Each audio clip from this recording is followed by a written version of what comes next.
Previous video I had work with how can you schedule job using cron node cron. In this video I'll work with how to get all user and filter all users. So there I'm going to put a command for get all subscribers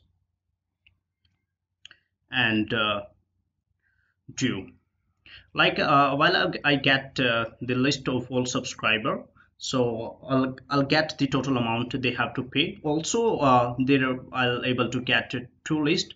One is for all you subscriber and second for all the subscriber who has pending payment.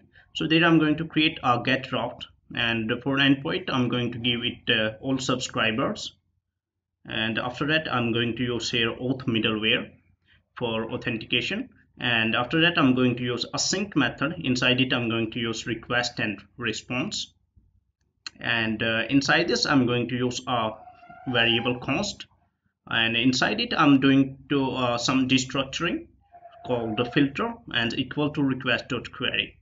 So this parameter should be accept when we request, and I'm going to create here try catch block, and inside catch block I'll do same as I do in previous API, and there should be a message in console. Also I'm going to send 500 state with server error, and I'm going to create a new variable here called let subscriber and total records.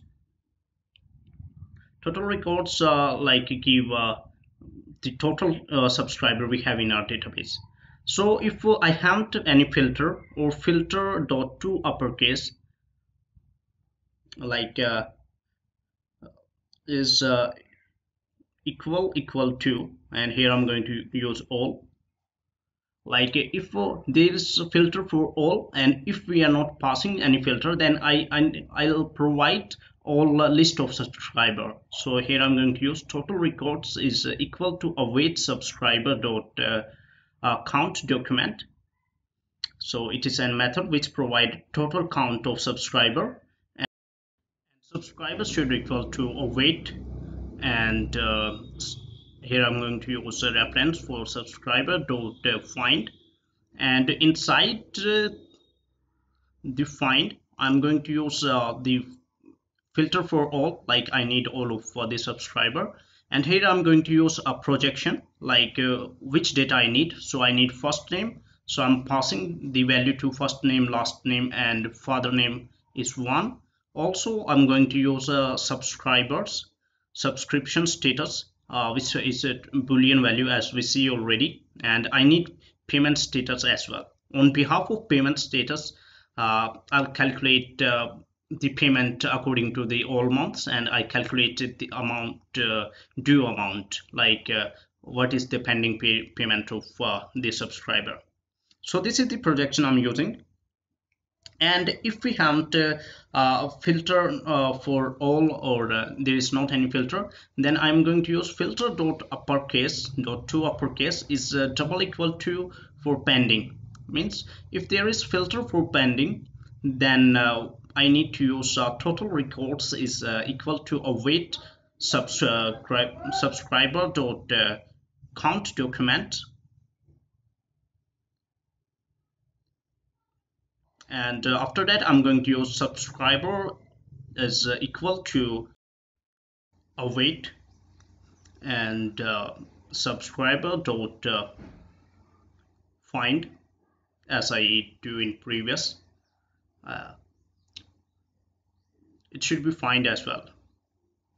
So here I'm going to use subscriber dot find, and here I'm going to use filter here because I have to use only the those subscriber who has pending payment, and projection will remain same. So I'm going to put same projection. Let's make some change for filter, as I need only subscriber whose payment status is pending. So here I'm going to use payment dot status, and I'm going to assign the value false, like payment dot status accept boolean value whether true or false. If user payment is pending, then payment status should be false. Then after I'm going to use let users all users is equal to empty array for now, and I'll change it later, like that's based on the condition. Also, I'm going to use let promises, and that should be equal to subscriber.map, and inside map I'm going to use item, and it should be an arrow function. And here I'm going to use let count should equal to the 0, and item dot payment, as in subscriber we can get all of the subscriber payment, so I need to map through the payment.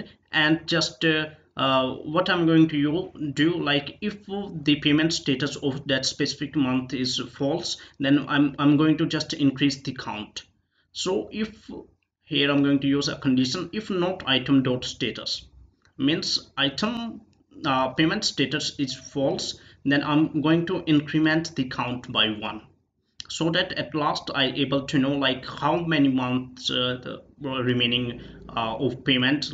So after that I'm going to use like all users dot push, that is an empty array we had created earlier, and inside it I need to push the detail of the subscriber, which I need to provide at front end. So first detail I'm going to use here underscore id, and second should be first name.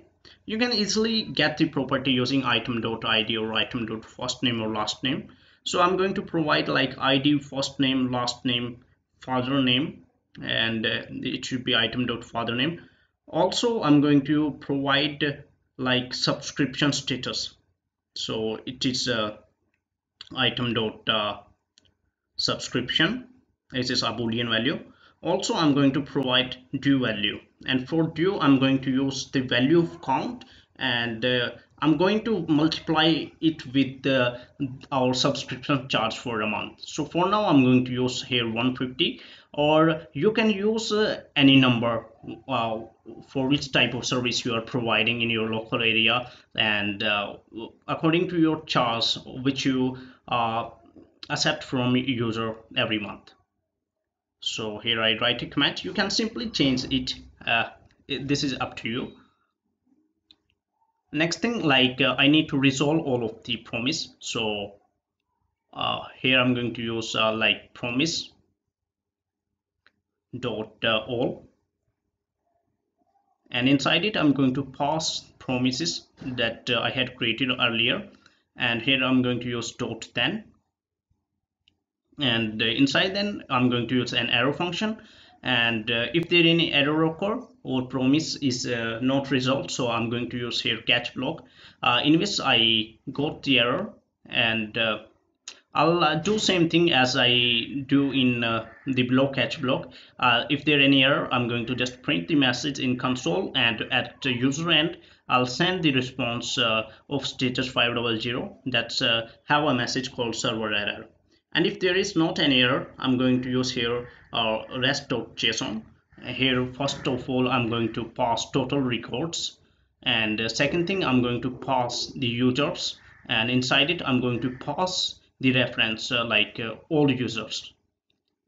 So inside users it will have the value of all users. So let's run this once. So my server has been started. Also database has been connected successfully. Let's move to the postman. So let's make request for all filter, and there you can see I got the total records and list of all users. They having the number of due as well, and if request without all, then I got the same list. If I check in database, like for August payment status is false, you can change it directly, like if I make status true. Also you can see the July status is false as well inside the database. And let's send the request again. There you can see everything is working fine. I'm getting total records as well the list of all users we have inside our DB. And if I change our filter to the pending, I hope I'll get the same array, as all of user have pending payment, they have due as well. So if any user is user's payment has been clear, then his name will not show inside the list.